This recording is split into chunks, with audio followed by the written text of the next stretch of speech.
Halo penikmat film, kali ini gua akan kembali membuat data penonton film Indonesia untuk film terlaris sepanjang masa yang baru aja gua update di edisi terbaru Februari 2026.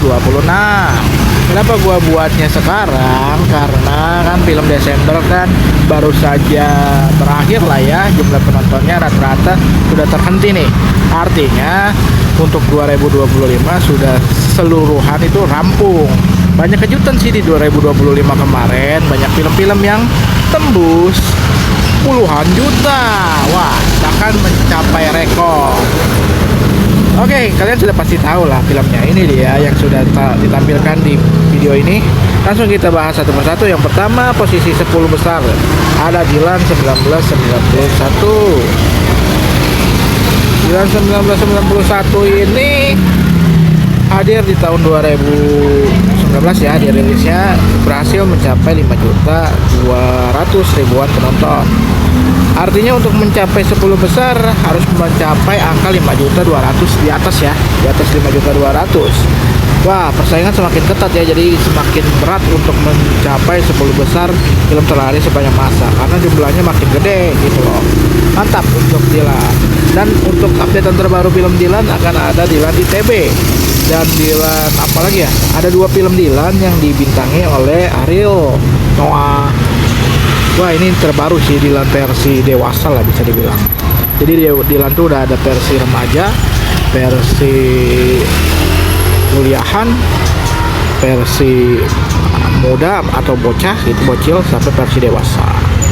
Oke, kira-kira cocok nggak tuh Ariel meranin karakter Dilan? Nanti kita saksikan ya update terbaru dari Dilan. Posisi 9 ada Vina sebelum 7 hari. Vina sebelum 7 hari ini waktu itu sempat viral banget ya di tahun 2024 dengan mencapai 5,800.000 penonton, 5,8 juta ya. Mantap, 5,8 juta.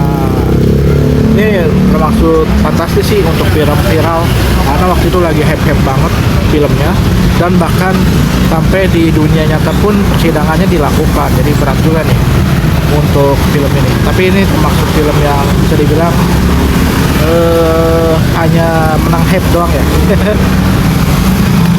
Oke, antusiasnya besar waktu itu. Lanjut, posisi 8 ada Miracle in Cell No. 7 2022. Falcon membuat film ini versi Indonesia, jadi adaptasi film Korea ke Indonesia ya.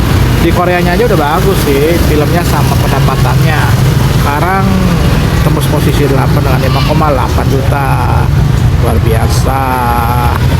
Posisi 7 ditempati oleh Dilan. Dilan tuh waktu itu menguasai bioskop banget ya. Terutama di yang pertama nih, Dilan 1990 dengan mencapai 6,3 juta penonton. Luar biasa loh di tahun 2018 itu. Ini pendapatan yang cukup besar juga. Posisi 7. Posisi 6 ada Pengabdi Setan Komunion. Pengabdi Setan 2 ya. 6,3 juta penonton. Dengan perolehan sejumlah ini dia menempati posisi 6. Ini Pengabdi Setan juga luar biasa, bisa mengalahkan film pertamanya. Luar biasa sih, banyak film sequel yang berhasil mengalahkan pendapatan film pertamanya. Mantap, hype-nya masih tetap ada ya. Ditunggu nih untuk Joko Anwar, Pengabdi Setan 3-nya. Kita nantikan saja ya, apakah dia akan melanjutkan atau akan digantungin begitu aja. Posisi 5 ada Warga PKI Reborn, Jangkrik Bos. Nggak tahu nih yang part 1 kayaknya ya. Dan 6,8 juta penonton. Tahun 2016 ini sebuah hype yang paling besar banget waktu itu. Magic loh ketika Warkop dibuat versi terbarunya. Sayangnya kesalahan fatal dari Falcon adalah request mengganti pemain-pemain utamanya di film ketiganya ya, 3 dan 4.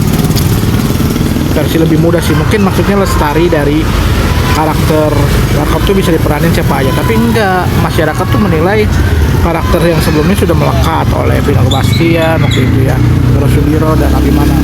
Kali ini tetap dikembalikan lagi Vino dan juga Vino Sudiro, tapi mengganti cast dari Dono, yaitu Desta ya. Abimana jadi Desta. Wah, kira-kira cocok deh ya Desta meranin film Dono. Yuk kita nantikan saja Warkop DKI yang terbaru kemungkinan tahun depan tayang ya. Kita tunggu update terbaru dari Warkop. Posisi 4 juga fenomenal banget nih, Agak Lain 9,1 juta penonton. Wah, ini 2024 ya maksudnya. 2024 ini waktu itu fenomenal banget loh. Alasannya sederhana, karena Agak Lain versi ini tuh beda gitu sama film-film lainnya waktu pas film pertamanya, jadi fenomenal banget lah. Dan ini waktu itu film komedi lagi dikit, jadi Agak Lain tuh kayak mau ngebangkitin film komedi lagi. Setelah Warkop DKI Reborn 2016 udah banyak film komedi gagal terus. Nah, sekarang akhirnya hilang tuh, sempet hilang film-film komedi, dan sekarang muncul lagi dengan Agak Lain dan meledak. Akhirnya banyak bermunculan lagi film-film komedi. Agak Lain tuh kalau menurut gue sih penerus dari Warkop ya. Warkop kan dulu fenomenal tuh, bagus terus ya jumlah penontonnya. Sekarang tuh Agak Lain yang bagus, mantep deh untuk Agak Lain. Sukses terus buat Agak Lain, terus buat film-filmnya sebanyak mungkin ya. Posisi 3 besar sudah mencapai angka yang cukup fantastis, 60 juta loh, luar biasa. Makanya di Desa Penari posisi 3 ini pencapaian yang sulit diraih sebenarnya di tahun 2022. Agak Lain aja nggak bisa nembus kan waktu yang pertamanya, karena sebenarnya Agak Lain di Desa Penari itu aslinya nggak segini sih sebenarnya, karena di push rank aja dengan berbagai gimmick, dengan berbagai cara mereka untuk nembus 10 juta kayak dipaksain gitu. Jadi bisa dibilang jumlah 10 jutanya tuh nggak real kalau kata orang mah, tapi ya itulah cara mereka untuk tembus posisi 3 besar. Posisi 2 ya tahun ini berhasil dilewati oleh Jumbo. Agak Lain gagal melewati KKN, tapi Jumbo berhasil nih melewati KKN, luar biasa dengan 10,2 juta penonton. Ini luar biasa banget ya. Pencapaiannya ini sudah diraih, dan tiba-tiba filmnya film animasi. Gak nyangka banget coy, film animasi mana ada 100.000 aja nggak nyampe. Ini udah 10 juta, wah ini fenomena yang sangat-sangat di luar nalar sih. Akhirnya bermunculan film-film animasi lainnya, semoga membangkitkan film-film animasi lah. Kualitasnya harus tetap dijaga ya, animasi itu yang penting kualitas dulu, dan juga cerita. Dan posisi 1 ditempati oleh film yang gila-gila, Agak Lain Menyala Pantiku. Film kedua dari Agak Lain berhasil mengalahkan film pertama Agak Lain, dan sekaligus meraih posisi 1 film terlaris sepanjang masa dengan 10,9 juta penonton. Kalau menurut kalian gimana nih? Apakah Agak Lain 3 akan juga berhasil?